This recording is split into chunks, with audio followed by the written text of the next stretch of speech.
तो तलत अंकल के साथ एक सीन कर रहा था और सीन ये था कि उन्होंने एक ड्रग एडिक्ट खातून को ठीक किया, ठीक करने के बाद उससे शादी कर ली, उनको पसंद आ गई और वो अच्छे ख़ानदान की लड़की है, उससे शादी कर ली।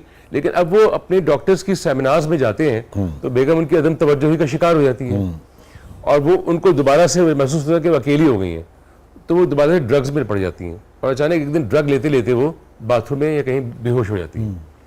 तो मुझे मुलाजिम घर का फ़ोन करके बोलता है कि सर तो घर से बाहर है, मतलब मुझसे बाहर गए हुए हैं, तो आप तशरीफ़ ले आइए, बेगम साहिबा पड़ी हुई है।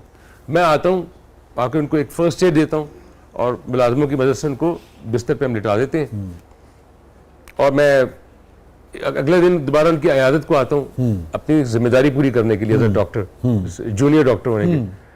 तो तलत साहब अचानक आते हैं तो उनको ये लगता है कि शायद मेरी उनकी बीवी के साथ कोई अजीब सा कोई ताल्लुक़ है। तो तलत साहब के चेहरे के तासुरात तगय्युर से उनके चेहरे पे आ गए ना। अब सीन ये था कि उन्होंने मुझे जुमला ही कहना था, ये क्या हो रहा है, ये कुछ कहना था और मैंने उनको कहा सर ये ठीक है वो ठीक है। तो उन्होंने मुझे आखिर में जुमला ही कहना था, गाड़ी बाहर खड़ी है, आप जा सकते हैं, गाड़ी आपको बाहर छोड़ाएगी। और उन्होंने बड़े इस तरीके से कहना था कि मुझे अच्छा नहीं लगा तुम्हारा आना और मुझे उनको ये महसूस कराना था कि आपने मेरी बेइज्जती की है और बड़ा बुरा मुझे लगा है। और मैं उन्हें कहता हूँ सर मैं खुद चला जाऊँगा, ये जुमला था। उन्होंने कहा सटल वे में देखे बस ये है दो जुमले। उन्होंने कहा कि आप जा सकते हैं, गाड़ी बाहर खड़ी है, ड्राइवर आपको छोड़ाएगा।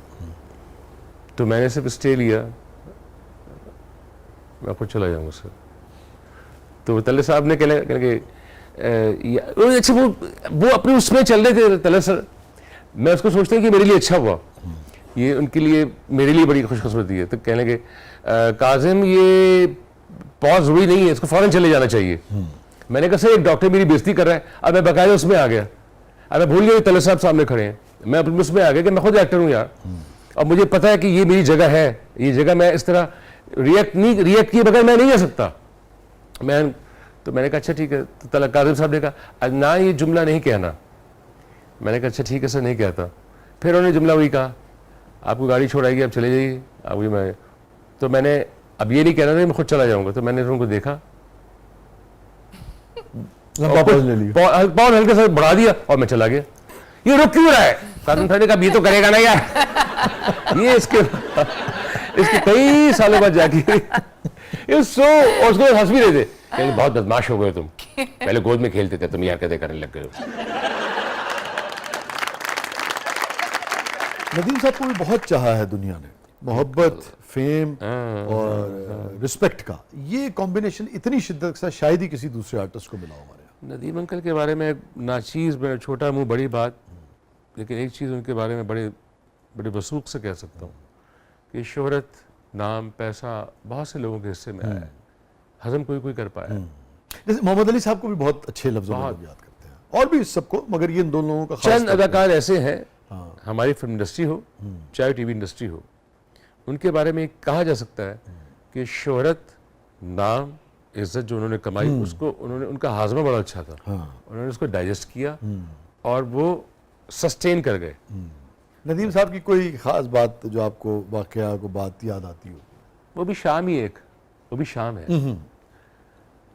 PCHS नर्सरी में ऐसी सर्द और गर्म शाम। इसे सर थी वो भी सर थी।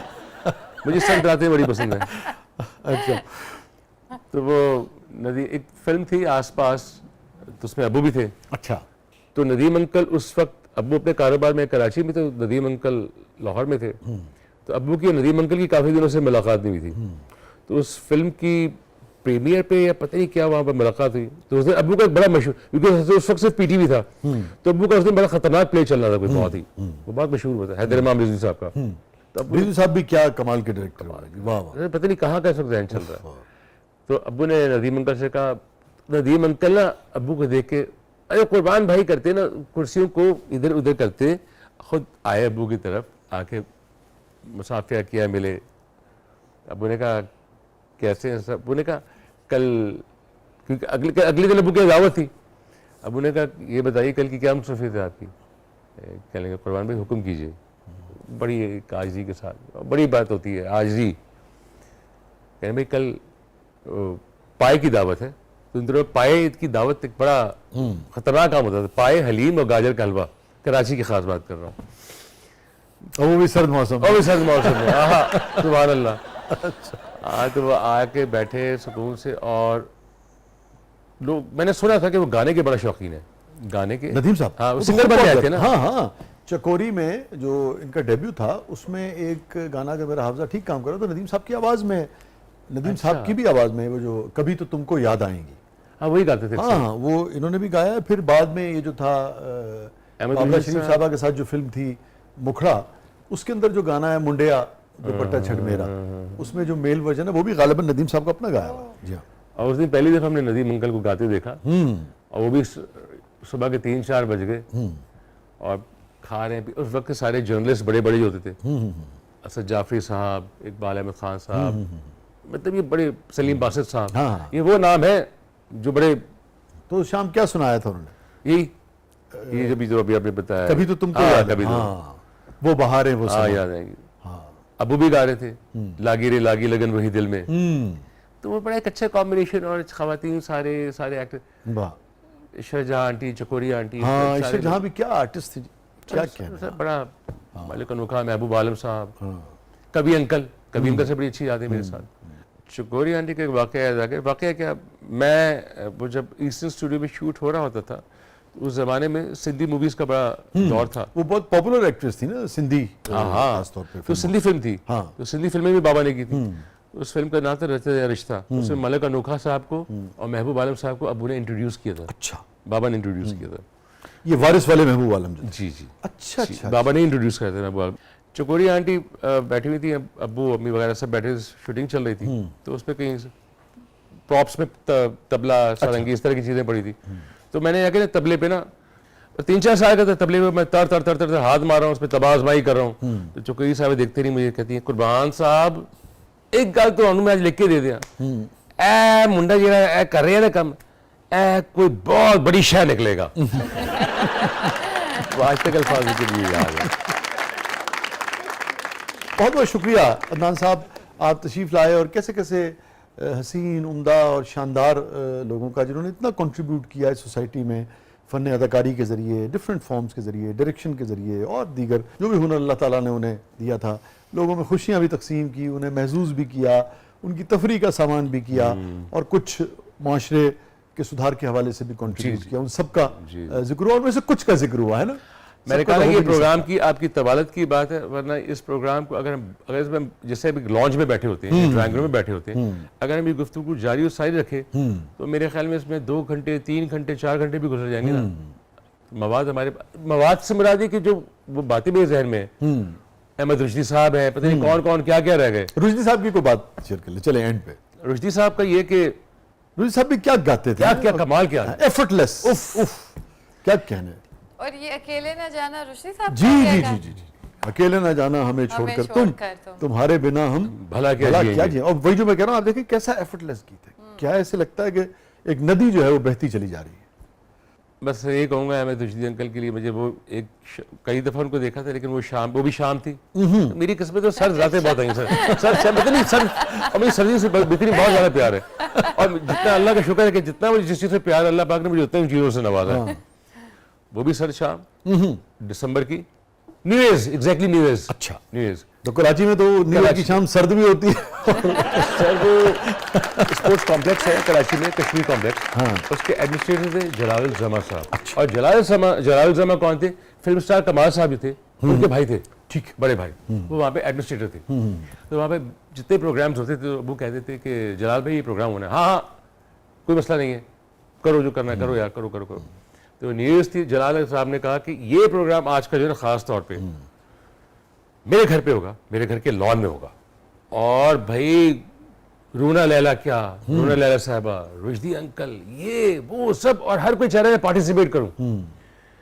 और सबको मैं देख रहा था कि कपल्स भी आए हुए हैं, और बेहतरीन किस्म का इंतजाम, और इतने में शुरू होती है मूसलाधार बारिश, मतलब से सर्दियों की बारिश, और खवातीन ने मेकअप शेकअप, साड़ियाँ बाड़ियाँ, ये वो लटम पटम, भी उस जमाने के हिसाब से फैशन जैसे तैयार हो। और मजे की बात है, कोई शामियाना, कोई करात नहीं थी। अच्छा, ओपन था, अब भाई क्या करें, वो पता नहीं क्या उन्होंने किया, एक बड़ा सा हॉल बना हुआ था और रुश्दी साहब ही गा रहे थे, पता नहीं कोको रीना गा रहे थे, अच्छा, ये क्या गा रहे थे, और बारिश हो गई, बारिश हो रही थी और वो बारिश हुई है, लोगों ने और एंजॉय करना शुरू कर दिया। किसी खातून ने अपने मेकअप नहीं दुरुस्त किया है, सब लोगों को मैं देख रहा हूँ कि वो सब उस बारिश के अंदर, वो पूरा एक सीन है, सब लोग कमरे से रहने, किसी ने कहा मैं कमरे में बैठना ही नहीं है, सब लोग खवातीन बारिश में और सारे मियाँ बीवी सब लोग आ गए and they were having fun. कोई यूं कर रहा है, कोई यूं डांस कर रहा है, कोई मूवमेंट कर रहा है, और रुश्दी साहब ने पूरी एनर्जी लगाई है और वो पूरी रात चला सर,